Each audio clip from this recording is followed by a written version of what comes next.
Welcome, everyone. I'm Roy Idelson, past president of the Society for the Study of Peace, Conflict, and Violence, Division 48 of the American Psychological Association. For today's webinar in our series on resisting oppression and pursuing justice, our speaker is Professor Herman Cadenas, and the title of his presentation is Upholding a Sanctuary Mindset: The Role of Psychologists and the Public in Supporting the Well-Being of Immigrants and Refugees. I believe this topic couldn't be more timely. As we meet today, the United States continues its descent into authoritarianism, with far too many of our leaders repeatedly proving themselves to be either complicit or spineless in response to the ongoing assault. An assault not only on the rule of law, but also on basic respect for human dignity.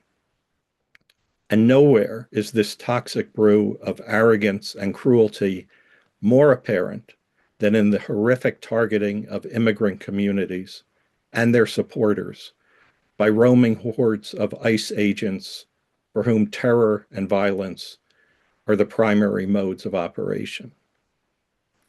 Herman Cadenas has been focused on the well-being of immigrants and refugees long before this current era of daily abominations. Professor Cadenas is an associate professor of clinical psychology in the Graduate School of Applied and Professional Psychology at Rutgers University. He also serves as inaugural associate director of the Center for Youth Social Emotional Wellness and leads the Lab for Immigrant Rights and Mental Health. His advocacy and research have informed the implementation of policies and programs to support undocumented students and families in higher education and K through 12 schools. Dr. Cadenas serves as senior advisor on public policy for the National Latinx Psychological Association, and he is the recipient of numerous grants and awards, including the APA Award for Distinguished Early Career Contributions to Psychology in the Public Interest. As we go forward, please post your questions in the Q&A box below, and hopefully we'll get to at least some of them before the hour is over. I'll now turn things over to Herman with much appreciation. Thank you very much, Dr. Idelson, for that introduction. It is an honor to be here with all of you. Thank you for joining us. And I hope that you're staying warm with these frigid temperatures throughout much of the country. And I think in many ways a metaphor for the sociopolitical climate, a chilling climate, as Dr. Roy just described. I hope that you're well, that you're safe, and that you're taking care wherever you are and wherever you're joining us from today. Welcome.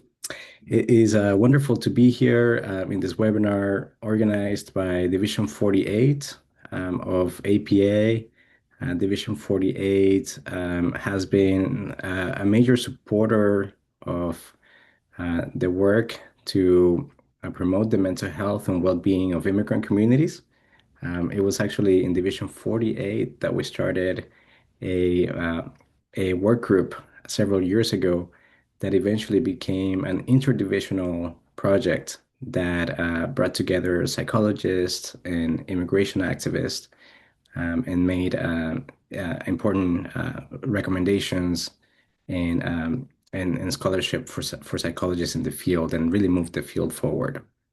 So thank you to our friends in Division 48. Today we'll be talking about upholding a sanctuary mindset, the role of psychologists and the public in supporting the well-being of immigrants. And I come at this presentation with the belief that things will be better, will become better for democracy, for vulnerable communities such as immigrants, and for the world, and that psychology and psychologists and the public have a key role in making that happen, in ensuring that things improve. So I hope that we can approach this space with hope, with a lens of hope. I'll talk for about 45 minutes and share some resources and some thoughts with you. And feel free to enter thoughts, reactions, questions in the chat, in the Q&A. And we'll have some time at the end as well. But happy to answer questions as they come also.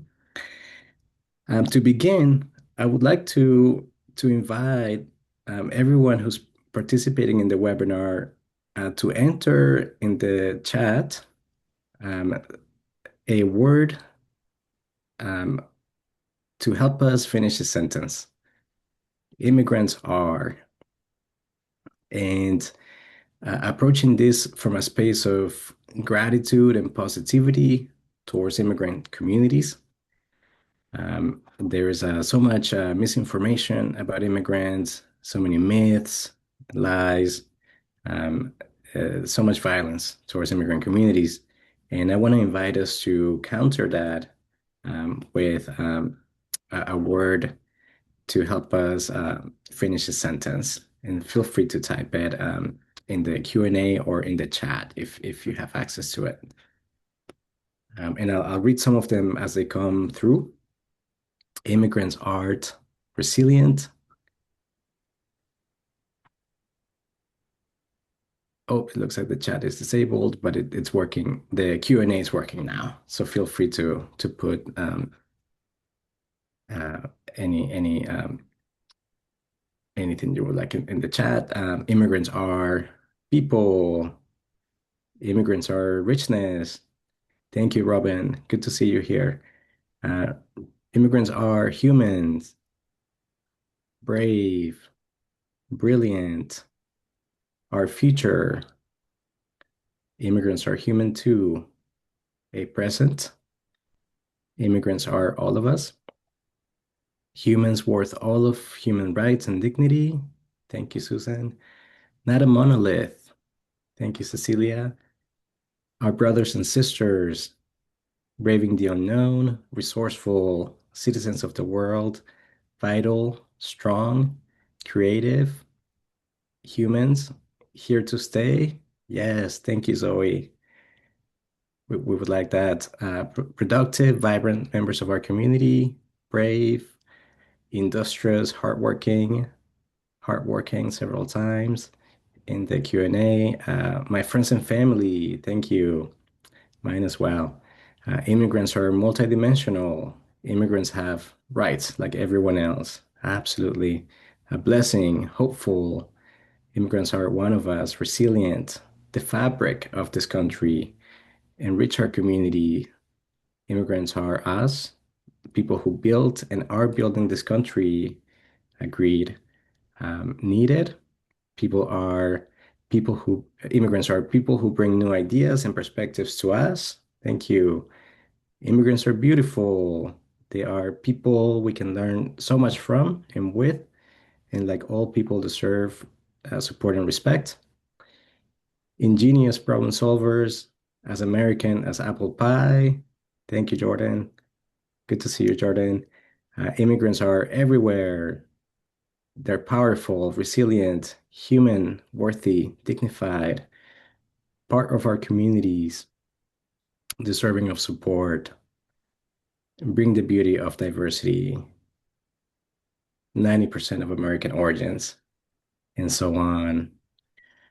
There are more responses in the chat. I'll begin to move on, but I would like to invite us to pay attention to how we're feeling in this moment as we are hearing these words, these affirming words towards immigrants that are coming through in the Q&A, as we are hearing them out loud, being read in this space, and as we type them, as we think about our response and we type our response too.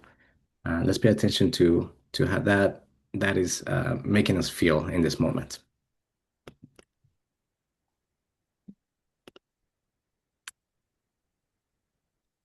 To begin, I would like to share a little bit about my story so that what brings me to this topic.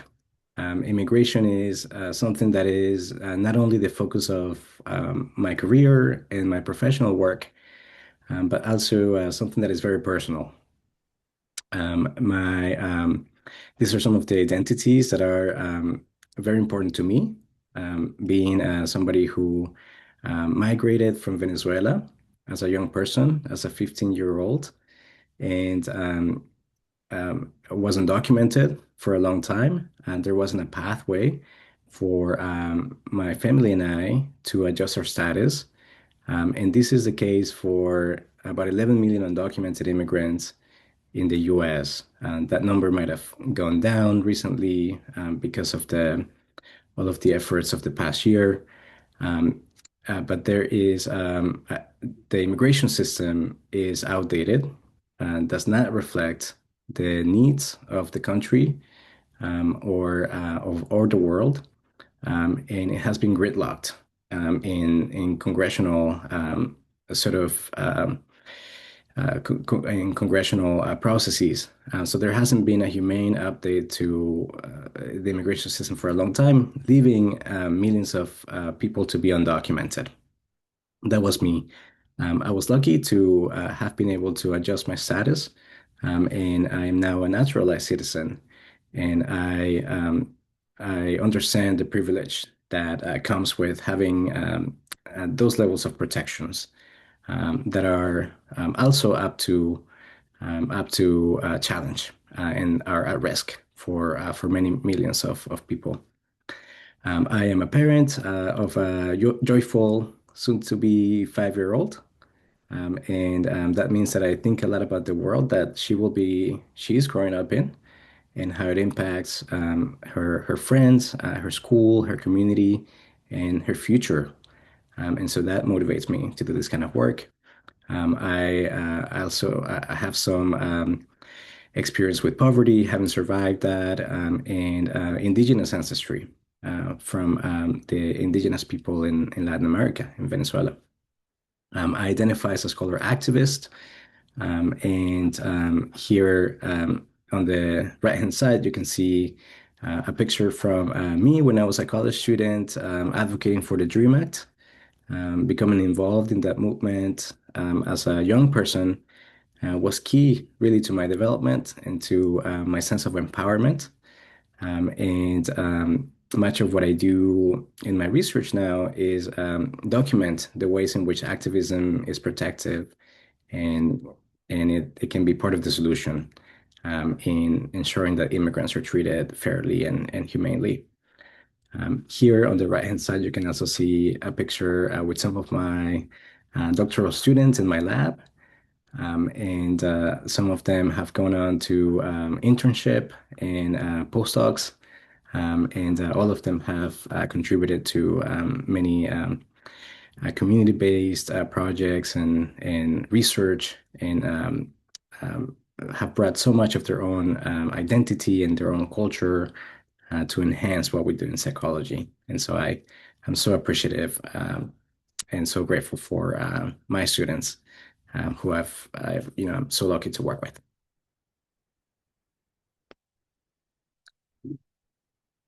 Let's begin with a large view of immigration and how we've gotten to where we are in January of 2026.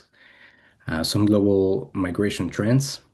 Uh, I always like to think that migration is not something that suddenly started to happen. It is not a novel phenomenon.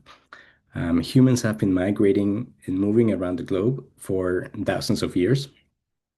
In fact, we know from science and from um, uh, decades and hundreds of years of scientific research that the crib of humanity was Africa.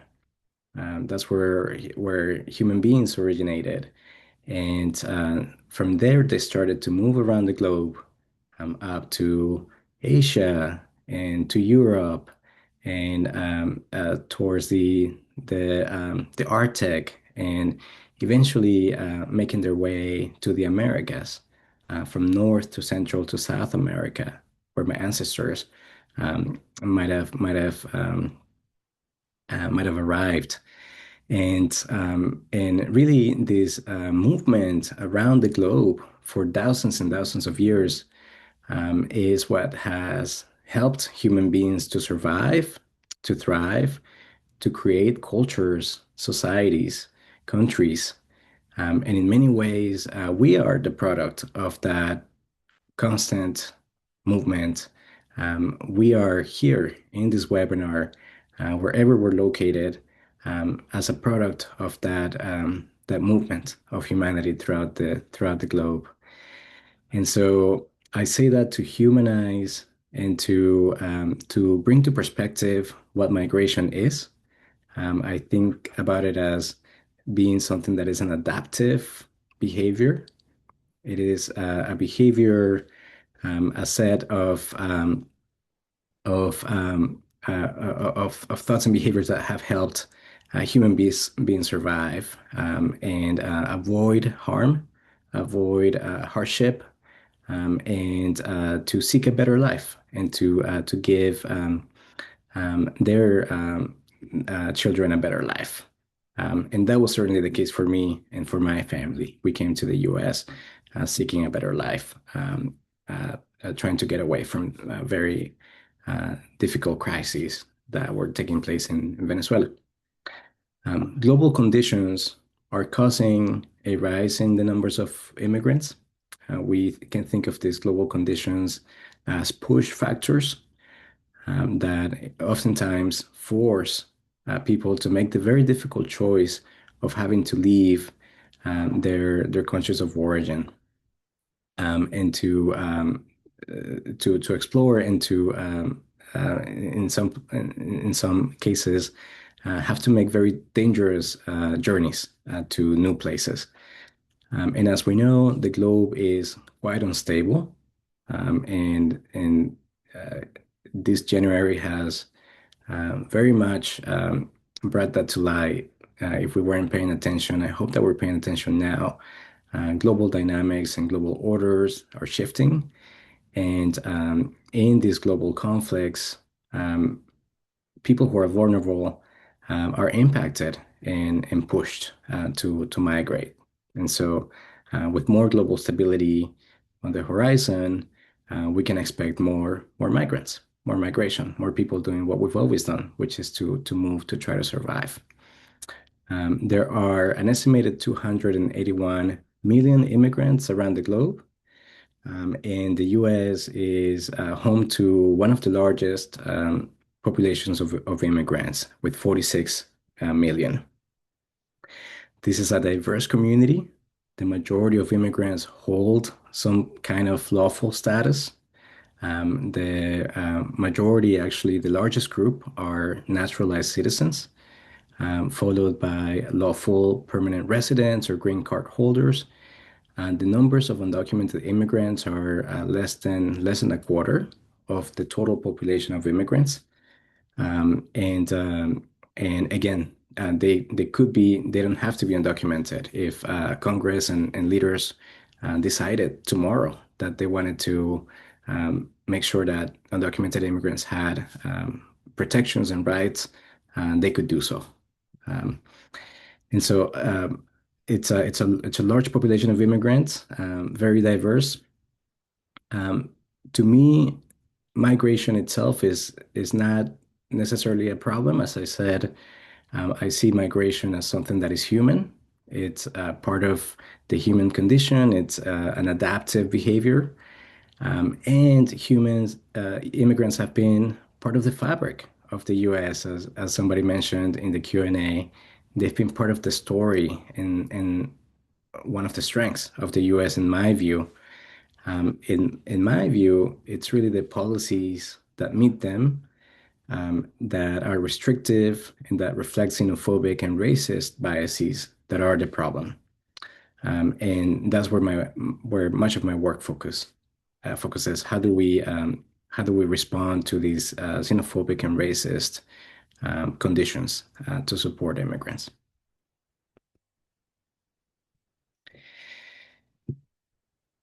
Unfortunately, we don't need to look far for examples of policies and practices that reflect a great degree of xenophobia and racism. We are seeing horrific news every day. We've been seeing it for the past year. A 5-year-old asylum seeker was detained by ICE, still in detention. Um, uh, from Minnesota, he was taken to Texas. Um, by the way, most undocumented immigrants are not criminals. The vast majority of people that have been taken by ICE have no criminal record, and being undocumented is only a misdemeanor. It is not a serious crime. Um, I don't understand how a 5-year-old could pose a threat to anyone, or a 2-year-old for that matter, who was also taken into ICE detention, released about a day or two later. These children are part of over 3,800 children that have been detained, taken and put in detention centers by ICE over the past year.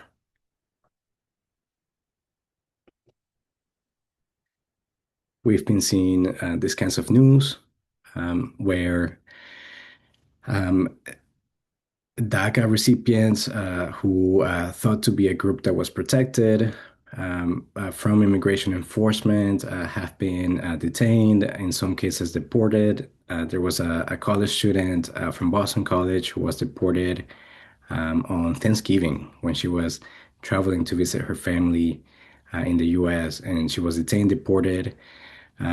We've seen graduations that have been targeted, eyes coming into schools, and now they're entering homes without a judicial warrant. We're seeing, as Dr. Roy mentioned at the beginning, just a constant attack on constitutional rights and protections that we thought apply to everyone, including to immigrants of various immigration statuses. As we go through the slides, we might pay attention to how we're feeling, and if we're feeling upset, angry, sad, if we are feeling a level of despair, I just want to say that I'm there with you, and that means that something is working as it should for us to feel how we feel, and to see this news and to know that this is not right. So what can we do? I'm going to share some strategies and frameworks and resources. Some are very concrete, some are a bit more abstract, and I hope that you know this can be helpful. Feel free to take whatever would be useful in your work in psychology or in the public, right? As a neighbor, as a citizen of the world. Um, a place to start that I think is helpful is to find a trusted source of information where we can follow the changes on immigration policy.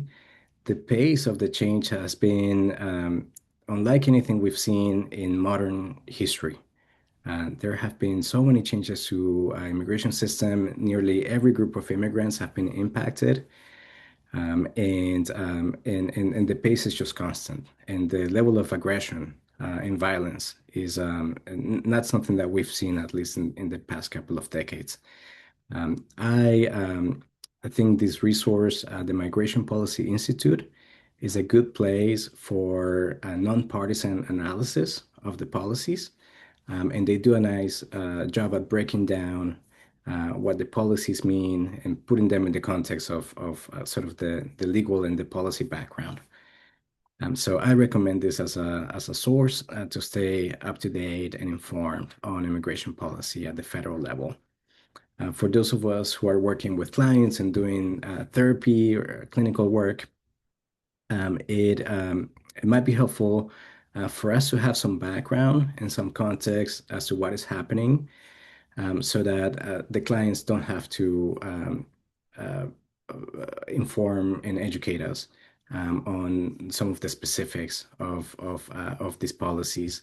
I would say that these are not easy to follow. These are complicated. It's a complex web of immigration policies, and that has become even more complex and difficult to follow. And so having a place where we can go and receive this information can help.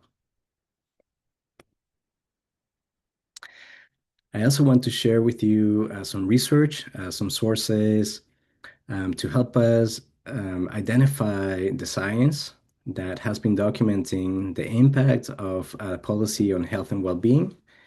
We know that uh, immigration status and protections, being without those protections and holding a precarious status impacts the well-being of college students. We have conducted research using national samples where we've seen that college students who don't have a lawfully protected status tend to display greater psychological distress than peers who have more protected statuses. We know that in undocumented immigrants report clinical levels of health concerns and psychological distress. And this is based on research that we've done with immigration activists from around the country. And from community samples, we've been able to see that there's a great level of distress and a great level of fear of ICE and immigration enforcement, even before this administration started. We know that immigration status plays a role in how people understand their college campuses, their educational campuses, and the inclusivity that they feel within them. We also have done some research on what we call the spillover effect. And the spillover effect tells us that immigration enforcement is not only negatively impacting Latinx immigrant communities, but it also impacts communities of color across statuses. There's a spillover because these operations are not targeted, and they really focus on racial profiling. They focus on entire neighborhoods, entire cities now that are diverse, and so we're seeing this spillover effect happening in real time, right? We can think about what's happening in Minnesota, what happened in Chicago. We can think about Washington, D.C., LA. These operations really harm everyone. We also know that immigrant youth report higher suicide-related thoughts and behaviors, particularly when they feel that they don't belong in the U.S. and when they feel that they are a burden. And these findings are very sad when we think about the number of, most young people in schools are people of color in K-12 schools, and a significant portion are youth that come from immigrant families. And to know that what is happening around us might be impacting the way that they perceive themselves, and that it might be placing young people at risk of suicide. It's heartbreaking. There was a suicide of a young girl who was very afraid of ICE last spring, and didn't know what to do, and took her life. And so these are tragedies, right? No young people, no young person, um, should have to bear the stress that the immigrant youth and youth of color are bearing right now. And there's also hope. We also have done quite a bit of research about undocumented immigrants and the multiple strategies that have been used to develop resilience in the face of prolonged stress. And I want us to hold that there are two sides of the story, and there's impact and there's harm, and there are also resilience building strategies that immigrant communities have used for decades, for generations, and we're only beginning to learn about what they are. In our role as psychologists, we can support people in developing those strategies and enhancing and recognizing those strategies um, to um, to face the current moment.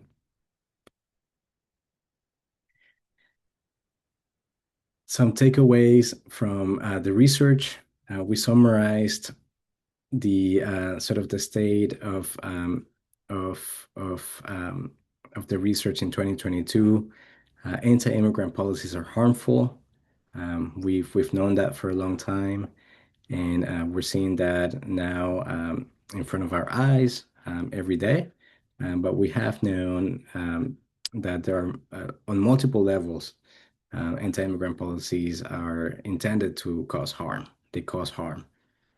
We also know on the other side that activism is um,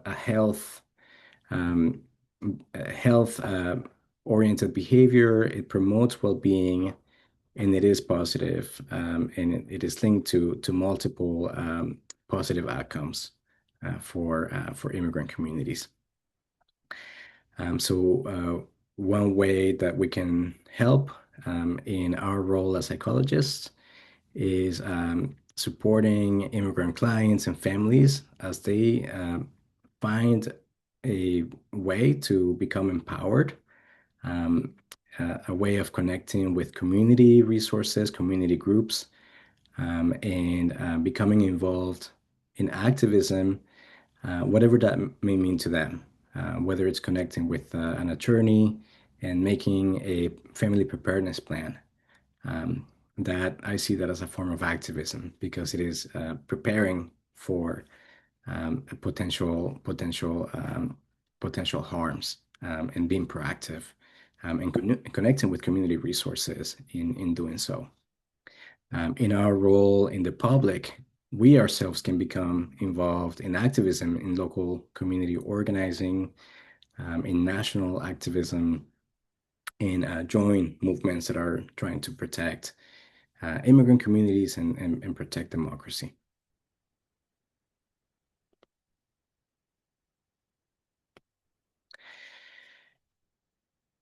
So at the start of 2025, when these this level of violence and aggression towards immigrant communities started to be unleashed, I started to think of a way of describing a community response to help us move towards justice and healing and well-being. And I came up with what I call a sanctuary mindset. And there's a forthcoming publication in the American Psychologist where I write about this concept and I lay the foundation for what this means. And I think that we're seeing an expansion of a sanctuary mindset across the country. And I see this as a positive, very hopeful, phenomenon. I think of a sanctuary mindset as an application of a critical consciousness. If anyone is familiar with the work of Paulo Freire in Brazil and that critical consciousness about systems of oppression that impact vulnerable communities, I see the sanctuary mindset as an application of that, specifically towards the well-being of immigrants, refugees, and displaced people. And I see it as having two dimensions, a cognitive dimension that is about seeing what is happening, seeing the harm that is being done, and being able to analyze it and to reflect about it, and to see that there are systems at play that are impacting, harming immigrant communities, and that is undeniable, right? I think that's most people can see that now. Um, there's also a behavioral component, which is taking action to try to change that. And we're also seeing that on a large scale. People attending peaceful demonstrations, people seeking to protect their neighbors, people taking a number of actions to try to act on this mindset. So that is one of the things I have to offer in this moment is this term of a sanctuary mindset, and I think that it is being activated across the country. Um, I want to honor Renee Good and Alex Preddy, and honor their lives, and the tragedy of their deaths, the tragedy of their killing, and an embodiment of what I think of as a sanctuary mindset, as neighbors who were observing and acting on this mindset to protect those who are vulnerable. I found this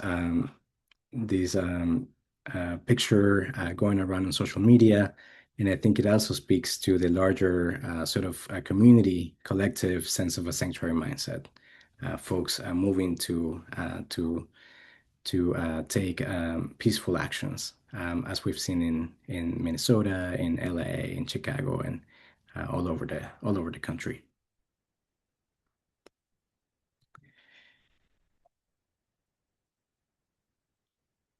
So there's a framework that helps me operationalize this concept of a sanctuary mindset.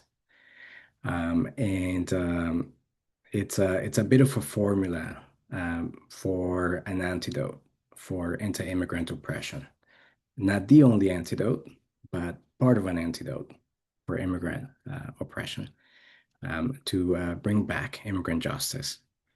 And so on the outer circle, we see the two components that I mentioned before, this cognitive component, this reflection about what is happening. We can see it, we can name it, we know that there's harm being done towards immigrant communities and beyond. And then action, we want to do something about it. There are things that I can do. There are things that I can do in my neighborhood, in my role as a psychologist, in the places where I work. I can take action. And so we see this as a dynamic sort of process of reflection and action that fuels these sanctuary mindsets. We can think about it as driving a car. Sanctuary mindset is sort of turning the car on, and we have this wheel, right? We can drive somewhere. But where do we take the car?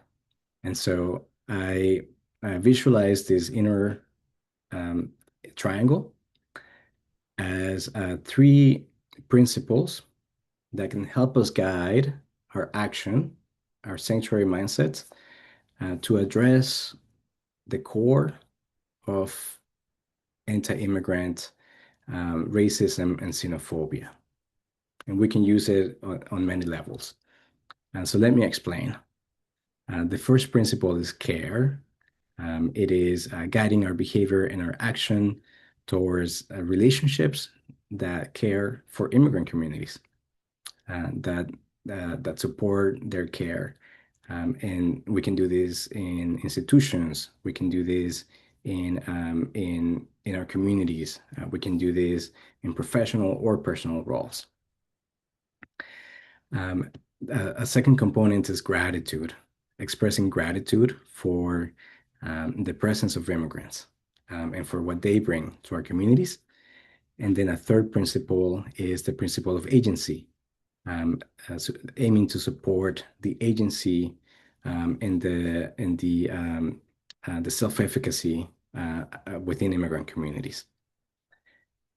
I envision these three principles as addressing three core myths that are central to anti-immigrant hostility, that have been fueling anti-immigrant attitudes, and that have been driving anti-immigrant policies and enforcement historically. And these are the three myths. The myths that immigrants are dangerous, the myth that immigrants are inferior, that there's something about them that is inferior, that is not worthy of equal treatment or human rights or civil rights, and that immigrants are a burden to society, that they need to be detained and deported because they're burdensome. And so when we drive our sanctuary mindset, our behavior towards these three principles, we are addressing and in some ways providing an antidote to these three core anti-immigrant myths. So this is designed to nullify these myths. And so I'm gonna provide three examples for what this might look like in practice. I know it's probably very abstract to see it in a graph like this, but let me provide three examples. So the principle of care, if we think about our role in psychology, for those of us who do clinical work, we're naturally providing spaces and working relationships that are caring, that are supporting people in their well-being. And by doing that, with immigrants in particular, we are addressing the myth that they're dangerous, that they shouldn't be cared for, that they belong in detention or in a prison in El Salvador. Um, and so how do we express this? How do we enhance the care that we hold in our relationships with immigrants? We can do that in psychology with our clients. How do we hold extra care for those relationships in this moment? How do we do that with our neighbors? Well, who might come from other parts of the world? How might we do that with our friends, with our friendships, and so on? And so the idea is to enhance the care that we offer to nullify that myth that immigrants are dangerous. Um, the principle of gratitude. Let me give you an example in the context of education. For those of us who are in the classroom, who are training or teaching students, how can we uh, center immigrants in our learning environments? How can we bring readings that are written by immigrants? How can we bring stories, documentaries, guest speakers who are of immigrant backgrounds, and in some ways model uh, for our students how to have conversations about immigration and how to express gratitude for the contributions of immigrants. And in doing that, we are addressing the myth that immigrants are inferior. And then lastly, the principle of agency. And let me give you an example in the context of the workplace. Again, the idea is to nullify the myth that immigrants are a burden. In the workplace, how do we support uh, immigrant workers in becoming agentic, in highlighting the contributions that they make to the fields where they work? Immigrants are central to many fields of work in the U.S. And how do we support their agency and their rights within workplace conditions? And again, highlighting their agency and nullifying the myth that they're a burden. Each of the principles of a sanctuary mindset are anchored again in they're designed to address anti-immigrant myths, and they're also anchored in our ethical principles as psychologists. Each of these principles are aligned with some of those aspirations that we hold in psychology, and they're also aligned with our multicultural guidelines. And in this table, you can see some of that alignment. I won't be able to go into this into depth, but the article that is coming out soon really walk us through how each principle is anchored in each of these ideas. I do want to bring us, while we're talking about ethics and the sanctuary mindsets being anchored on ethics, I want to bring attention to our code of ethics in psychology, and particularly the standard uh, 1.02, when there's a conflict between ethics, law, regulation, and other legal authorities. And I just want to highlight that the ethical codes is quite clear that under no circumstance do we justify or defend human violations of human rights as psychologists. It's just not part of what we do. We do no harm, and our ethical code says that very explicitly. And I wanted to highlight this concept because we're in dangerous territory where immigration enforcement is happening in places where it hasn't happened before, and many people are finding themselves in situations where there might be conflicts between their ethics and laws and legal authority. And so I want to bring attention to this to help us in case that we're ever in an ethical dilemma. I know we're almost out of time, but I do want to share a few more concrete resources and some examples of what a sanctuary mindset might look like in practice. And I spent a lot of time on the framework, hoping that it can help us at least identify some of the things that we're doing that might already be working well. Um, there's a guide, a mental health guide that we published recently with a group called the President's Alliance on Higher Education and Immigration. This is a coalition of university presidents and chancellors that have been advocating for more humane policies. And in this guide, we summarized some of the evidence-based practices that we can apply in our institutions of higher education.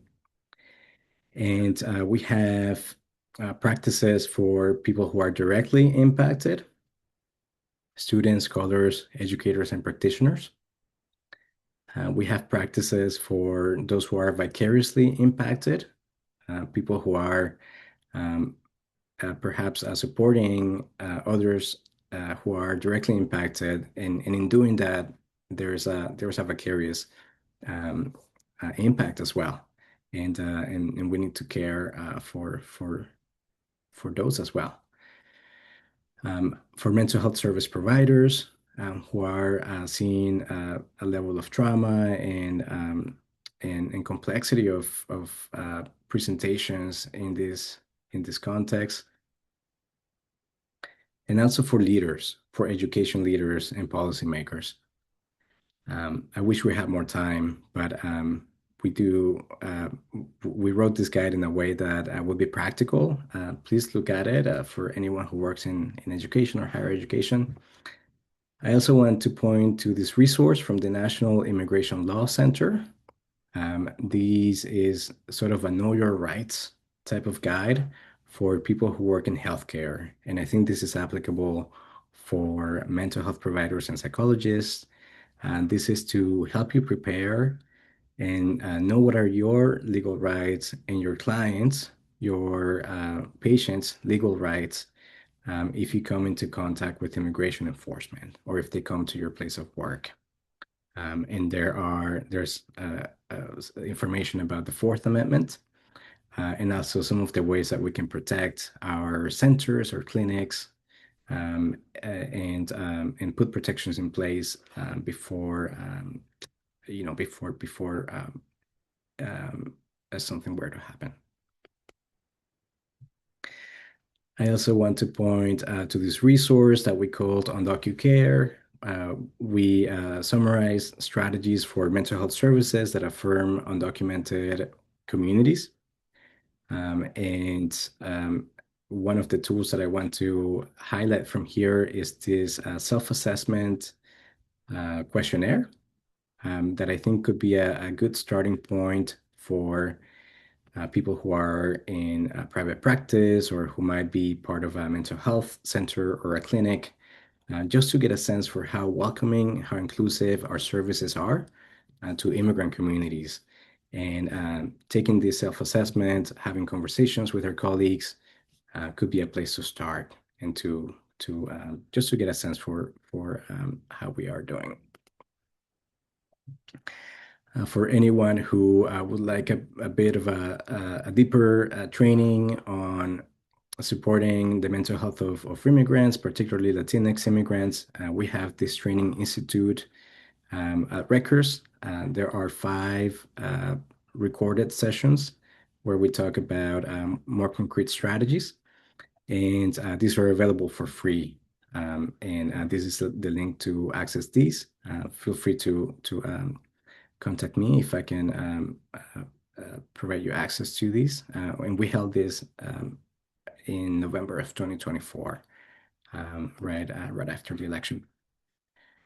A final resource is the APA Presidential Task Force report on immigration and health. I was honored to be part of that group that summarized much of the science and the clinical practices on immigration. And there's an entire section on that report on advocacy, advocacy examples, and how we can engage in advocacy at every level, from the individual psychotherapy level all the way to the social and policy advocacy arena. There's so much that we can do through psychology to advocate for immigrant rights, and that gives me a lot of hope. So as we close today, I would like to leave you with a question. What will you do to hold a sanctuary mindset? What will you do? What might you do in your communities or in your role as psychologists to continue to uphold a sanctuary? Perhaps it's something that you're already doing, or perhaps you saw something in this presentation that might have sparked an idea of something new that you could do for immigrant communities. And I wanted to share this quote from Dolores Huerta. And with that, we're at the end. So we have a few minutes left, and happy to answer any questions, thoughts, or yeah, any reactions. Thank you, Herman. A question that's been asked is, are there any stories or case studies that demonstrate ways to disrupt the narrative of undeservedness or burdensomeness? Yes, thank you for that question. Yes, I think that there are many. There are certainly many. Um, I've written about some of them. Some of my articles point to how to do that. We've used them in the context of training psychologists, and really bringing people who have lived experience to speak about their own narrative, and doing this whenever we can. I think the place where we have the greatest chance of having an influence is within our own social networks, right? Within maybe our families and with our loved ones, or with the people that we work with, the people that we're friends with. And I think that if you know somebody who's an immigrant, if you know their story, if they've had a positive impact in your life in any way, share those stories with the people that you know.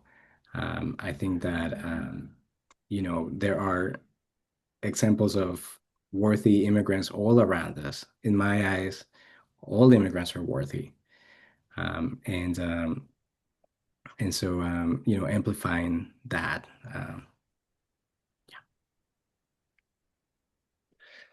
Our hour is pretty much over. I want to, you know, I'm sure I speak for everyone here that tremendously appreciative for your work, for your commitment, for your dedication to these challenging issues, and for your expertise. What you're doing is so profoundly important, and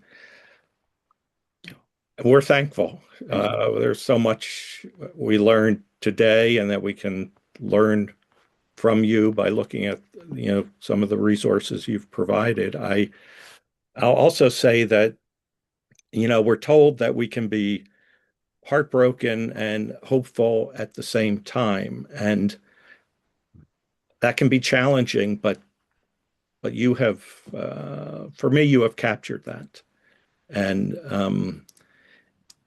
that's really helpful as a model for how we can push forward during what are incredibly difficult days for so many, and even those of us in more secure circumstances who are trying to figure out what we can do to make a difference. So thank Thank you. you. And my thanks Thank you. to everyone who attended. I want to note, as I do at the end of each webinar, that we try to host a webinar every month on topics related to resisting oppression and pursuing justice. And if you're a member of our society, Division 48, you'll receive notice whenever these webinars are scheduled. If you're not a member, well, we'd love to have you join us. And you don't have to be a member of the APA in order to join our society. You don't need to be a psychologist either, just someone concerned about peace and social justice. The easiest way to join is online at peacepsychology.org. Um, there have been questions about whether this material will be available. Hopefully, there will be a recording that everyone will hear about within the next 24 hours. So again, our thanks to you, Herman Cadenas, and I wish everyone a good day. Thank you. Thank you. Thanks for joining.